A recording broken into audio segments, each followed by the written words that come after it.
Salut internet. Avant que la vidéo ne commence, je voulais juste vous dire que ce samedi, là le 24 mars, je serai en dédicace au Hall du Livre à Nancy à partir de 15 h. Je suis déjà venu l'année dernière et j'ai juste trop hâte de vous revoir. Ok, je fais pas plus long, la vidéo peut maintenant démarrer.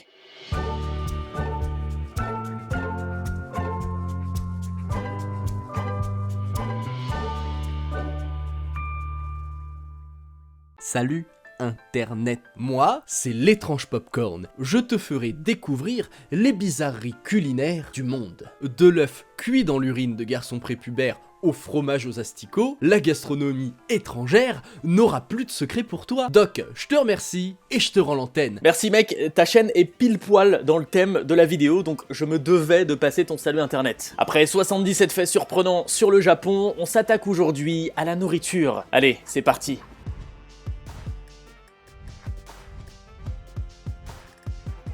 La pizza hawaïenne aurait été inventée au Canada. Ouais, rien à voir avec l'archipel du Pacifique visiblement. Et puisqu'on parle pizza hawaïenne, je te présente Guoni Yoha... mais si ça commence comme ça.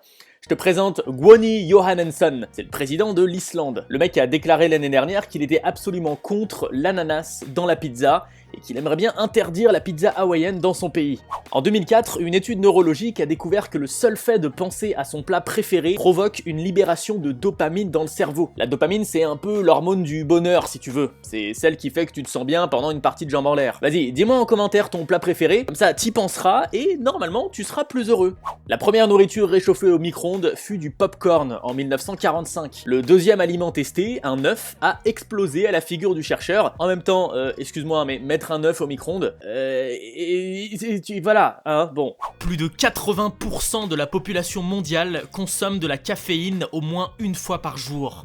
Tu vois les biscuits chinois, t'en as dans tous les restos chinois avec un message énigmatique à l'intérieur. En fait, ça vient pas du tout de Chine ces trucs. Ils ont été inventés en Californie début du XXe siècle. Une énorme étude a permis de déterminer quel est l'aliment le plus souvent volé dans le monde. Alors, deux conclusions. De 1, on fait vraiment des études sur tout et n'importe quoi de nos jours. Et de 2, ce sont les fromages qui ont les faveurs des voleurs, avec en moyenne 4% qui disparaissent des magasins chaque année. Par contre, je ne pense pas que ça concerne le cassou marzu. Ou alors les voleurs ont l'estomac bien accroché. Le cassou marzu, c'est un fromage italien qui est originaire de Sardaigne et qui doit sa renommée au fait qu'il est littéralement infesté d'asticots. En moyenne dans le monde, on mange 40 kg de viande par an et par personne. Mais c'est une moyenne, il y a des énormes différences entre pays. En haut du classement, il y a les États-Unis et le Koweït avec 120 kg de viande par habitant, tandis que tout en bas, les moins consommateurs de viande sont l'Inde et le Bangladesh avec une moyenne de 4 kg par habitant. Le steak tartare tient son nom des peuples mongols et tatars qui ont envahi l'Europe au Moyen-Âge. Ils déposaient de fines lamelles de viande crue sous la selle de leurs chevaux. À la fin de la journée, grâce au martèlement constant qu'il avait bien attendri, la viande était mangeable. Enfin, c'est ce qu'on croyait, hein. En vrai, toute cette histoire n'est qu'un mythe propagé par un mec qui les avait vus faire et qu'en avait déduit que c'était pour leur dîner. D'où le terme steak tartare. Sauf qu'en fait, la viande, elle servait juste à panser les plaies des chevaux blessés et pas du tout à être mangée.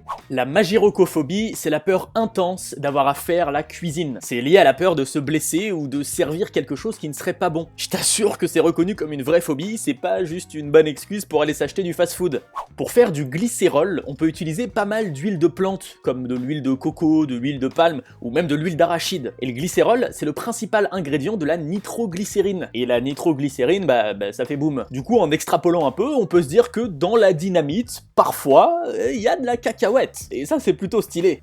La nourriture dans les avions, c'est jamais top. Mais de toute façon, même si Air France embauche un chef étoilé, ça resterait pas ouf. En fait, en haute altitude, notre odorat et notre goût peuvent baisser en sensibilité jusqu'à 50%. Au Portugal, c'est très mal vu de demander du sel ou du poivre au restaurant si on n'a pas déjà sur la table. C'est un peu comme s'il t'insultait le cuisinier, quoi.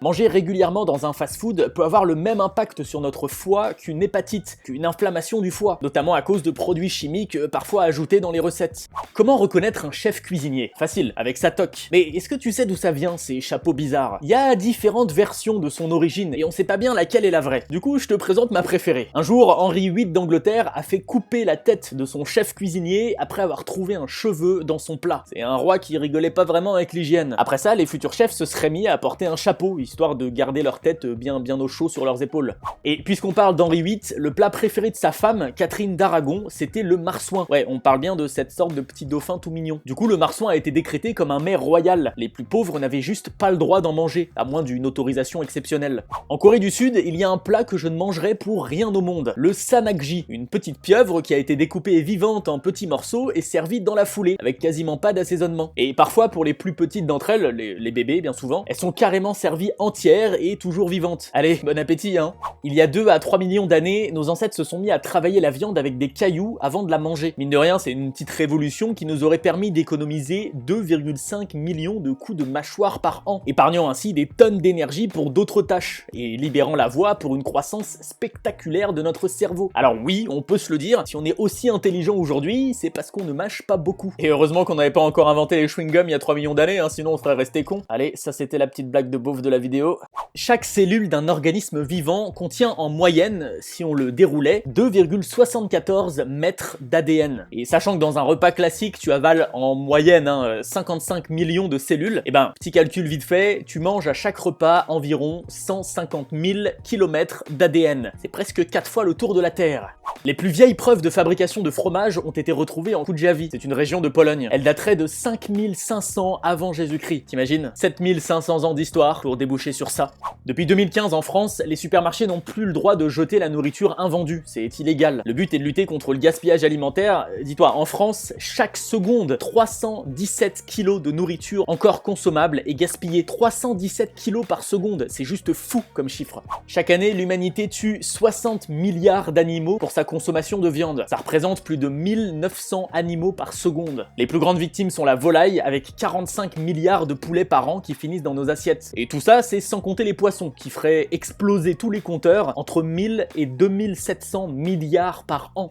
Les Thaïlandais n'utilisent pas de baguettes, mais des couverts comme nous. À la différence que là-bas, c'est plutôt mal poli d'utiliser la fourchette pour manger. En fait, elle sert qu'à placer la nourriture sur la cuillère, qui, elle, finit dans ta bouche. Ce petit crapaud endémique d'Australie a la capacité de se remplir d'eau pendant la saison des pluies, et de la stocker à l'intérieur de sa vessie pendant des mois pour résister aux saisons sèches. Bah dis-toi, les aborigènes australiens avaient bien compris ça, et quand ils étaient en galère pour trouver de l'eau, hop, t'attrapes un crapaud, tu presses dessus, et tu peux boire mon gars. En 2012, des plongeurs ont fait une découverte extraordinaire. Une épave romaine vieille de 2 millénaires, dans laquelle étaient stockés des grains, des poissons, ou encore de l'huile d'olive. Et le plus fou dans tout ça, c'est que la nourriture était presque intacte. Les archéologues en ont beaucoup appris sur le mode de vie romain, et surtout sur leur incroyable capacité à conserver la nourriture. Le Made Snana est un rituel hindouiste assez insolite. Chaque année en Inde, après avoir servi de la nourriture aux brahmanes sur des feuilles de bananier, des dizaines de personnes viennent faire des roulades sur leurs restes. Selon les croyances, ça permet de résoudre toutes sortes de problèmes.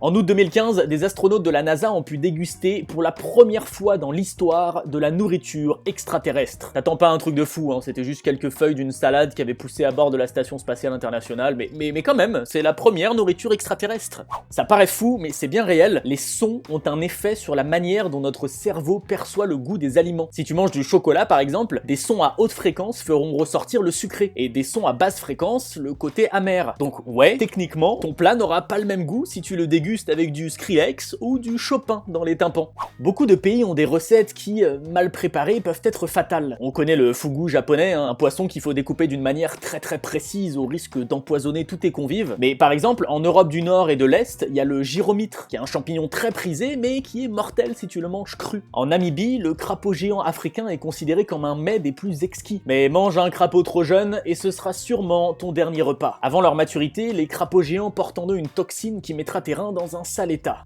Une récente étude sur 500 000 personnes a montré que les gens qui mangent souvent pimenté tendent à vivre plus longtemps que les autres. Ce serait dû au bénéfice de la capsaïcine, une molécule qu'on retrouve entre autres dans les piments. D'après les médecins, la capsaïcine permet de stimuler certains organes comme le cœur et les poumons, tout en aidant à lutter contre beaucoup d'infections. Bref, pour vivre longtemps, mangez des piments. En plus ça rime, donc c'est forcément vrai. La pizza la plus chère du monde coûte un petit peu plus de 8000 €. Elle se cuisine à domicile en Italie et contient entre autres 3 types de caviar, du saumon norvégien ou encore du sel rose d'Australie. Le Viandier est un livre médiéval de recettes françaises qui date du début du XIVe siècle. Il contient une soixantaine de recettes, dont une assez surprenante, celle du poulet qui chante. L'auteur conseille de remplir un poulet de mercure, de soufre et d'air chaud, puis de sceller ses deux extrémités, le bec et enfin bon bref, et au moment de la découpe, ça produira un son très aigu, proche du cri du poulet justement. Le maïs contient 2 fois plus de gènes protéiques que l'être humain. Il y a 2 fois plus de gènes dans un grain de maïs que chez nous, les humains. C'est fou quand même. Le marshmallow existe depuis des milliers d'années. Et à la base, ça vient d'une plante, la guimauve sauvage. Les Égyptiens déjà faisaient des bonbons à partir de racines de guimauve, de noisettes et de miel. Au Mexique, le caviar d'insectes est un plat très raffiné composé d'escamoles. Ce sont des larves de fourmis. Ouais, c'est tout de suite moins appétissant. Il y a plus de restaurants indiens à Londres qu'à Bombay ou même qu'à New Delhi. Et c'est aussi en Grande-Bretagne que tu peux trouver le plus grand restaurant indien au monde, le Aakash, qui accueille jusqu'à 750 clients en même temps.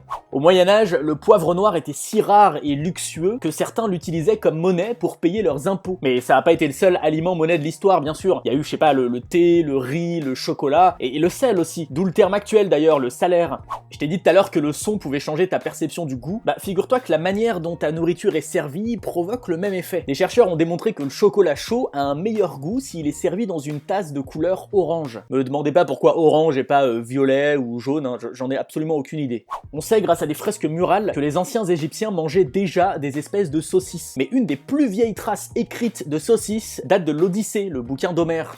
Des glaces dans le monde, il y en a vraiment pour tous les goûts. Alors voilà un petit florilège des saveurs les plus cheloues que j'ai pu trouver. Glace à l'anguille, à la viande de cheval crue, au calamar, à la langue de bœuf, au foie gras, au viagra, ou encore la bonne vieille glace à la pieuvre. Les tablettes culinaires mésopotamiennes sont les plus vieilles traces de recettes de cuisine que l'on connaisse. 3 tablettes d'argile gravées d'une écriture cunéiforme qui remonte à 1700 ans avant Jésus-Christ. On y retrouve des recettes plus ou moins détaillées qui font intervenir du pain, des galettes, du beurre, des oignons, des poireaux, de la bière, du bœuf, des porcs, des moutons un peu, mais surtout de la volaille. Mais les mecs ils raffolaient des piafs comme le perdreau. Par contre, on parle du menu des plus riches de l'époque, hein. Les autres ils s'amusaient pas à faire graver leurs recettes dans l'argile, hein. Ils avaient pas que ça à faire les gens. Le riz n'a été connu des peuples européens qu'au 4e siècle avant Jésus-Christ, à l'occasion des expéditions d'Alexandre le Grand dans la vallée de l'Indus. Et pendant des siècles, on en importait beaucoup plus sous forme d'alcool que de grains. Pour certaines personnes, au Brésil, manger un piranha est tabou, car c'est un animal cannibale. Mais pour d'autres, toujours au Brésil, la soupe de piranha est considérée comme un formidable aphrodisiaque. Comme quoi, encore une fois, le goût et les couleurs, hein. Le rôti sans pareil est une recette de l'Almanach des gourmands, un livre de 1807 écrit par Alexandre Balthazar Laurent Grimond de la Reynière, un gastronome tellement perché qu'il a même feint sa propre mort pour voir qui serait présent à ses funérailles. Enfin bref, pour faire un rôti sans pareil, rien de plus simple, il suffit de farcir 17 oiseaux les uns dans les autres, comme une sorte de poupée russe de la volaille. Dans l'ordre, un pinson, dans un bruant, dans une alouette, dans une grive, dans une caille, dans un vanneau, dans un pluvier, dans une perdrix, dans une bécasse, dans une sarcelle, dans une pintade, dans un canard, dans un poulet, dans un faisan, dans une oie, dans une dinde et dans une outarde. J'avoue, je ne connaissais pas ce mot d'ailleurs, outarde, je viens d'appeler cet oiseau, il est magnifique quand même hein, comme oiseau. Bref, le mec te dit que quand t'as fini de manger ce plat, tu digères pendant 17 jours, un jour par oiseau. Sur l'île de Crète, on recense 40 millions d'oliviers pour 620 000 habitants. Ça fait 65 oliviers par personne quand même. Connais-tu le brétarianisme? C'est une branche assez extrême de l'hindouisme qui considère que la nourriture et même l'eau ne sont pas vitaux pour les humains. Ils pensent que la simple respiration suffit. Ça va faire mal aux patriotes, mais contrairement à ce qu'on pourrait croire, les croissants ne sont pas entièrement français. Au 19e siècle, des boulangeries autrichiennes vendaient à Paris une spécialité bien de chez eux, le kifli. Et c'est en se basant là-dessus, mais en utilisant de la pâte feuilletée, que les premiers croissants ont été créés. Entre 58 et 62, la Chine mit en place la grande campagne du moineau. Selon les dirigeants, les moineaux mangeaient beaucoup trop de grains de riz et mettaient en danger les populations rurales. Les habitants ont donc été réquisitionnés pour tuer un maximum de moineaux. Le problème c'est que, oui, les moineaux mangeaient une partie des récoltes, mais ils mangeaient surtout une énorme partie d'insectes nuisibles. Donc plus de moineaux égale beaucoup plus d'insectes, égale encore moins de production de riz. Un bel échec cette campagne. La figue n'est pas un fruit. Techniquement, c'est une fleur qui pousse à l'envers. Et si c'est une fleur, faut bien quelque chose pour la polliniser. Bim, je te présente Gisèle, une guêpe à figuier. Bon, en vrai, je sais pas si elle s'appelle vraiment Gisèle, mais ce que je sais, c'est que cette guêpe pénètre dans la figue pour y déposer ses larves. Après la naissance, les bébés guêpes vont sortir, vivre leur vie et répandre le pollen dont ils sont recouverts. Mais ce que je t'ai pas dit, c'est que la maman guêpe, Gisèle, quand elle rentre dans la figue, ça lui casse les ailes et les antennes au passage. Ouais, t'as compris, la fleur est en fait son tombeau. Mais du coup, la figue, c'est vegan ou pas? Début 19e, le ketchup existait déjà. Par contre, c'était un médicament. La forme la plus ancienne de cuisine qu'on connaisse, dans le sens transformation de l'aliment de base avant de l'avaler, on la doit aux organes digestifs de nos proies. Les tribus de chasseurs-cueilleurs préhistoriques isolaient le contenu de l'estomac de leur prise marchandises, contenu qui avait donc déjà été en partie digéré. C'est en 997 que le terme de pizza est apparu pour la première fois dans la ville de Gaeta, au sud de l'Italie. Tout au long de notre histoire, nourriture et sexualité ont toujours été très connectés. Par exemple, certains aliments ont longtemps été considérés aphrodisiaques à cause de leur ressemblance avec nos organes génitaux. Casanova, le fameux coureur de jupons, lui il offrait des huîtres en grand nombre à ses potentielles conquêtes, persuadé que ça stimulerait leur libido. Après, l'histoire ne dit pas si de son côté il se gavait de bananes le mec. C'est au Moyen-Orient que le caramel a été inventé, une sorte de concoction à base de sucre, d'eau et de jus de citron porté à ébullition. Et à l'époque, il était également utilisé par les femmes à des fins d'épilation. L'étude des résidus carbonisés de poterie découverte au Japon montre qu'on y a cuit de la soupe de poisson il y a environ 15 000 ans. T'imagines? La plus vieille soupe du monde. D'ailleurs, pourquoi mange-t-on du citron avec le poisson? Alors non, c'est pas parce que ça va particulièrement bien ensemble, c'est plutôt le poids de la tradition. Durant le Moyen-Âge, les nobles pensaient, à tort, que le jus de citron permettait de dissoudre une arête de poisson avalée accidentellement. Dans un seul Big Mac, tu peux retrouver les traces de 200 vaches différentes. La domestication et la culture de la vigne remontent environ à 6000 ans avant Jésus-Christ. En gros, ouais, ça fait 8000 ans que l'humanité a découvert la migraine post-cuite au vin. Pendant très longtemps, le homard était si abondant que c'était de la nourriture pour pauvres. Son goût n'était pas vraiment apprécié et on le pêchait en telle quantité qu'on en faisait de la nourriture pour cochons, voire même directement de l'engrais. La soupe au nid d'hirondelle, ça fait pas envie. Et pourtant, c'est une des soupes les plus chères au monde. Le prix peut monter jusqu'à 100 $ le bol. En fait, il s'agit pas de nid d'hirondelle à proprement parler, mais de martinets qui construisent leur foyer avec leur propre salive. Les morceaux de nid d'aspect blanchâtre et translucide sont laissés 3 bonnes heures dans l'eau bouillante. Ils vont alors se déliter en de nombreuses parties de fibres blanches qui seront récoltées et utilisées pour la soupe. Bah écoute, ok, mais non merci. Je préfère largement m'acheter un sandwich et utiliser les 95 $ restants pour autre chose. Les études pour devenir itamae, ou maître sushi en français, durent environ 10 ans au Japon. T'imagines, c'est presque autant qu'un chirurgien. En plus, les apprentis ne commencent à préparer le riz pour leur sensei qu'au bout de 5 longues années. C'est dingue la patience qu'il faut avoir. Dans le monde, le logo de McDonald's est plus connu que le symbole de la croix chrétienne. Le mot restaurant est apparu pour la première fois en France au XVIe siècle, pour désigner une sorte de bouillon très concentré et plutôt bon marché qui était vendu par des marchands de rue. Il était censé te restaurer tes forces, d'où le nom restaurant. En 1765, un marchand appelé Boulanger ouvre une boutique spécialisée dans le bouillon restaurant et petit à petit, le terme s'est imposé. Le castoreum est un ingrédient abondamment utilisé dans les bonbons et les yaourts pour leur donner une saveur vanille. Sauf que c'est pas de la vanille, loin de là. C'est en fait une sécrétion qui sort tout droit des glandes anales d'un castor. D'après ce qu'on sait, l'homme se serait mis à manger du poisson il y a seulement, entre guillemets, 40 000 ans. Le hakarl est une spécialité culinaire islandaise faite de viande de requin à moitié pourrie. La viande du requin du Groenland est très concentrée en acide urique, qui est toxique pour l'homme. Du coup, pour la manger, il faut d'abord l'enterrer dans le sol pendant 6 mois, ensuite on la laisse putréfier, puis sécher pendant 4 mois. Mais bon, soyons honnêtes, même les Islandais n'en font pratiquement plus, apparemment le goût est vraiment, mais alors vraiment pas top.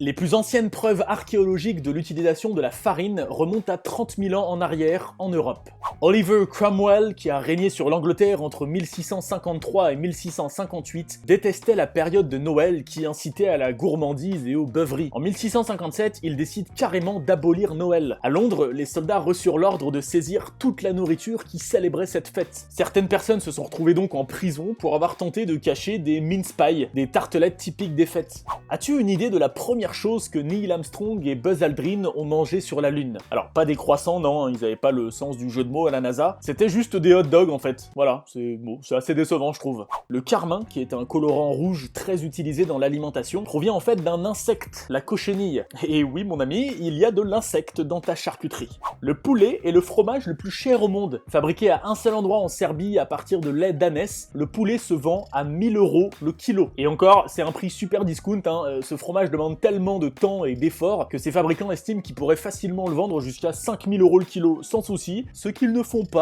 dans l'espoir de mettre en lumière le travail de conservation des traditions culinaires auxquelles ils se consacrent. Le miel est la seule nourriture que l'on connaisse qui ne pourrit jamais. C'est au 8e siècle de notre ère que le premier sushi est apparu, aujourd'hui connu sous le nom de Narezuchi. Et non, c'était pas au Japon, mais dans la vallée du Mekong, en Indochine. Pendant tout le Moyen-Âge, jusqu'au début du 19e siècle, en France, tous les plats étaient servis en même temps, un peu comme dans un buffet quoi. On appelait ça le service à la française. Mais Alexandre Kourakine, l'ambassadeur de Russie auprès de Napoléon, Napoléon lui a fait découvrir le service à la russe, les plats servis les uns à la suite des autres. Ça paraît tout bête, mais c'était révolutionnaire à l'époque. Napoléon a tout de suite kiffé, et c'est comme ça que les Français ont abandonné le service à la française. Il y a encore pas si longtemps que ça, les carottes les plus répandues étaient violettes. La cystéine est un additif alimentaire qu'on utilise notamment dans des biscuits pour nourrissons ou dans de la farine. Sa production se fait en dissolvant dans l'acide chlorhydrique des plumes d'oiseaux ou des cheveux humains. Bon, en France, rassure-toi, on peut plus utiliser de cheveux depuis 1999, mais pour les produits importés, c'est impossible de savoir. Et pour finir, je me suis demandé quelle était la base de notre alimentation et en quelle quantité elle était produite. Du coup, j'ai fait mes recherches et voilà, un tableau récapitulatif de la production mondiale annuelle pour une grande partie des ingrédients de première catégorie. N'hésite pas à faire pause, je te laisse explorer tout ça et faire tes propres conclusions. Et ça y est, ça fait 77. Aujourd'hui, le mec qui a fait le salut internet tient la chaîne qui s'appelle L'étrange Popcorn Studio. Son truc, c'est de parler de plein de petites spécialités culinaires de notre belle planète, mais plutôt du côté insolite de la chose. Donc forcément, moi je suis un énorme fan. Foncez vous y abonner, ça déchire vraiment. Allez, si t'as kiffé la vidéo, tu connais la recette, un bon gros pouce bleu en entrée, saupoudré d'une pincée d'abonnement, accompagné d'un petit coulis de partage. Sans oublier le plat principal, un bon gros pavé de commentaires constructifs. Allez, moi je vous dis à très vite pour une prochaine vidéo. Salut Internet!